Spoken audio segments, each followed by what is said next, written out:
So ayan guys, for today's video, mag-open lang muna tayo ng ating GCash para may pakita ko sa inyo kung paano nga ba mag-unregister ng phone. So para sa mga hindi pa alam guys, nag-unregister lang tayo ng phone kapag gusto nating i-login sa ibang mobile device ang ating GCash account. Kasi hindi tayo makakapag-login sa dalawang mobile device. So dapat isang phone lang talaga or mobile device yung gagamitin natin para makapag-access tayo ng GCash. So ayan guys, mula dito sa homepage, itap lang natin yung profile na nandito sa baba. And automatic dito naman sa profile, itatap natin dito is yung settings.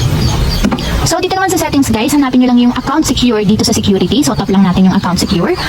Then after nyan dito sa account secure is kung makikita nyo na ito yung phone na naka-registered or yung legit na phone na naka-registered sa ating GCash account. So ang gagawin nyo lang para ma-unregistered guys itong phone na ito is itatap nyo lang itong arrow na pababa. So itatap lang natin itong nasa side and kung makikita nyo may lalabas dyan na option unregistered phone. So para ma-unregister, itatap lang natin unregistered phone and then ito yung confirmation. So yes, unregister. So automatic pag in-unregister natin to, malalag out siya and kailangan meron din siyang selfie to verify our identity or confirmation natin. So tap lang natin yung next para mas-scan na yung ating face. So ayan guys, na-verify na and automatic magla-log out na yung ating mobile device. So ayan guys, for